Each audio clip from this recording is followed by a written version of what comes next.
Hello बच्चों, आज की इस वीडियो में हम देखने वाले हैं केमिस्ट्री का एक टॉपिक रासायनिक संयोग के नियम। तो चलिए शुरू करते हैं। तो रासायनिक संयोग के बेसिकली 4 नियम हैं, जिसमें से पहला नियम है द्रव्यमान संरक्षण का नियम। तो यह नियम लोमोनोसोव ने सन 1789 में प्रतिपादित किया था। इस नियम के अनुसार किसी रासायनिक अभिक्रिया में द्रव्य ना तो उत्पन्न होता है और ना ही नष्ट होता है, अर्थात द्रव्य अविनाशी है। यानी कि कोई भी रासायनिक अभिक्रिया हो और किसी भी परिस्थिति में करवाई गई हो, उसमें हमेशा अभिकारक का द्रव्यमान तथा उत्पाद का द्रव्यमान बराबर ही होंगे।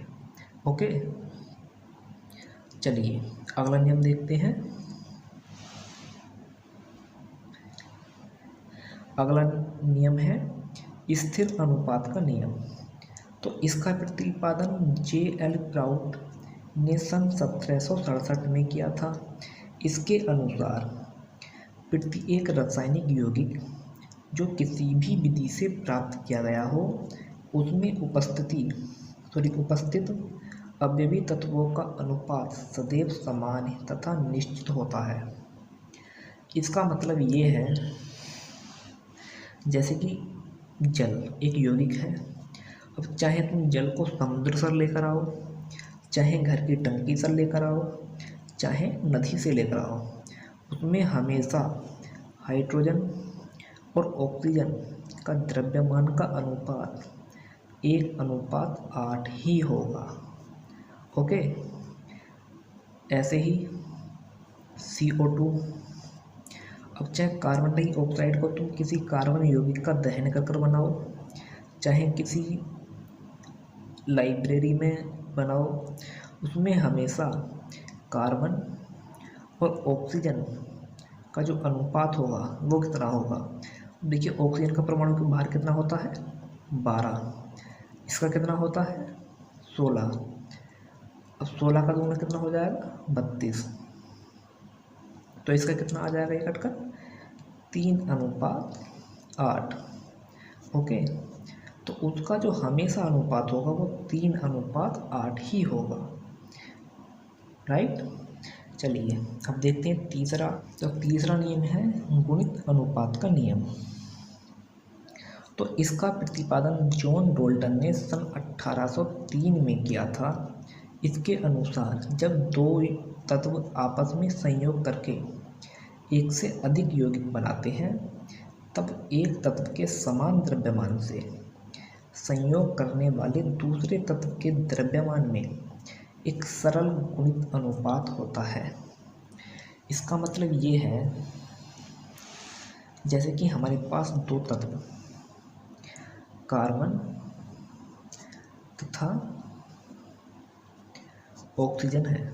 ओके, अब कार्बन और ऑक्सीजन संयोग कर एक तो CO यानी कार्बन मोनोऑक्साइड बनाते हैं और दूसरा कार्बन डाइऑक्साइड बनाते हैं।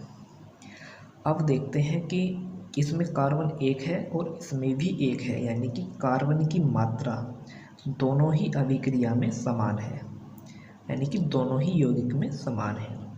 और ऑक्सीजन की मात्रा इसमें दुगनी है, इसमें 1 है, इसमें 2 है। अब कार्बन मोनोऑक्साइड में इसके द्रव्यमान का अनुपात देखते हैं। तो कार्बन का द्रव्यमान कितना होता है, 12। इसका द्रव्यमान कितना होता है ऑक्सीजन का, 16। ओके, तो इसका अनुपात कितना आएगा, 3:4 आएगा। 4 से ये कट जाएगा। ठीक, अब इसमें अनुपात देखते हैं। तो कार्बन का तो दोनों में परमाणु भार समान ही है, द्रव्यमान समान ही है, यानी कि 12 है। ऑक्सीजन का इसमें डबल हो जाएगा, 16 का कितना हो जाएगा, 32। अब ये कट जाएगा 4 से, 4 तिया 12, 4 अट्ठा 32।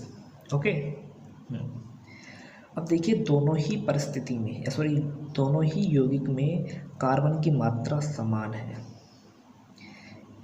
अगर इसका अनुपात देखें हम ऑक्सीजन का दोनों यौगिक में, तो वो अनुपात क्या आएगा, 4:8 8, यानी कि 1:2। और यही इस नियम का कहना है कि जब दो तत्व आपस में संयोग करके एक से अधिक यौगिक बनाते हैं तो एक तत्व की निश्चित मात्रा, यानी कि कार्बन की यहाँ पर निश्चित मात्रा है, कि निश्चित मात्रा से संयोग करने वाली दूसरे तत्व की भिन्न भिन्न मात्रा में एक सरल अनुपात होता है।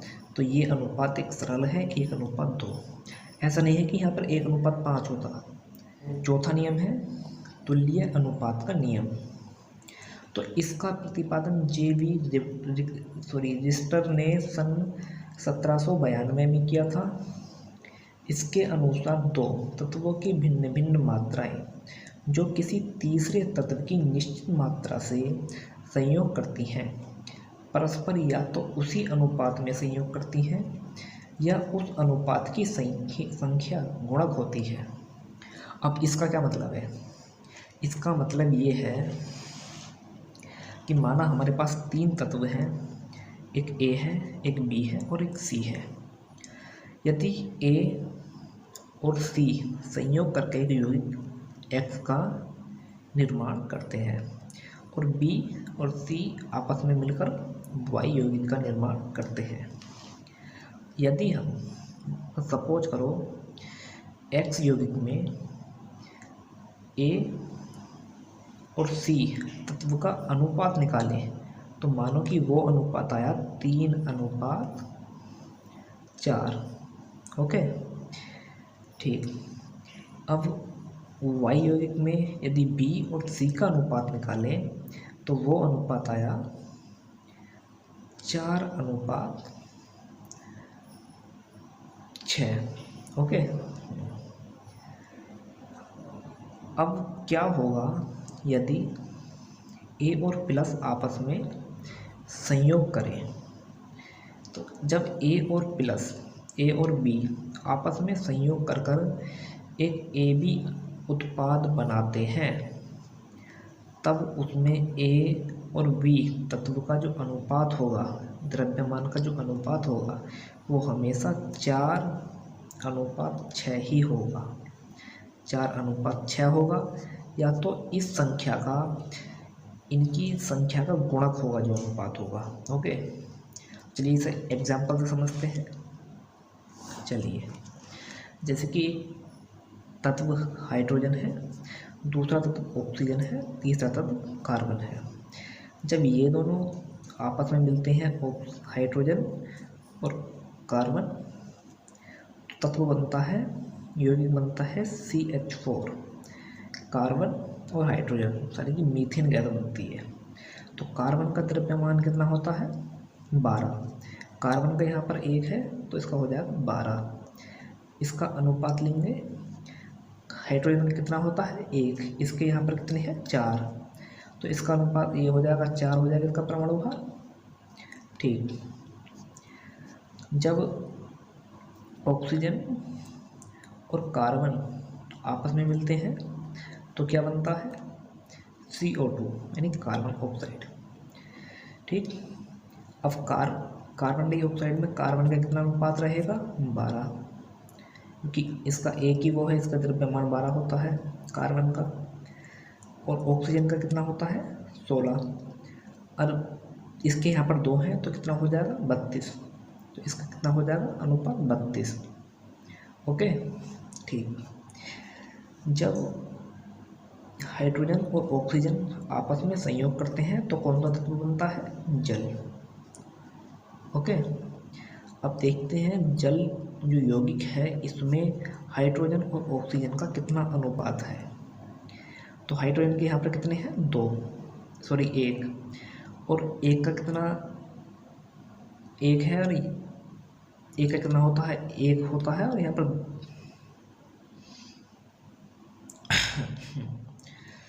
तो यहाँ पर देखते हैं जल का उदाहरण। अब हाइड्रोजन के यहाँ पर कितने परमाणु हैं? 2। एक परमाणु का द्रव्यमान कितना होता है? 1। तो कितना हो जाएगा? 2। ओके, यहाँ पर ऑक्सीजन के कितने हैं? 1। अब इसका 1 का कितना होता है? 16। तो इसका अनुपात कितना हो जाएगा? 16।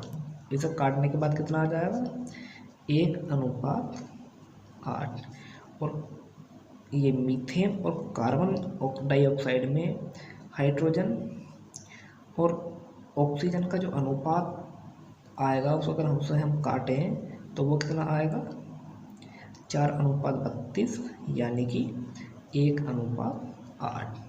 और यही इस नियम का कहना है कि दो तत्व की भिन्न भिन्न मात्राएं जो किसी तीसरे तत्व की निश्चित मात्रा से संयोग करती हैं, परस्पर या तो उसी अनुपात में संयोग करेंगी या फिर उस अनुपात की संख्या का गुणक होती हैं। यानी कि इसमें ये दो तत्व तीसरे तत्व कार्बन की निश्चित मात्रा से संयोग करते हैं और इसका अनुपात हमारा 1:8 आता है। और जब ये दो तत्व आपस में संयोग करते हैं तो इनका अनुपात भी 1:8 आता है। ओके, चलिए, तो आई होप कि वीडियो पसंद आई हो। वीडियो पसंद आई है तो वीडियो को लाइक करें, चैनल को सब्सक्राइब करें, शेयर करें। चलिए मिलते हैं नेक्स्ट वीडियो में।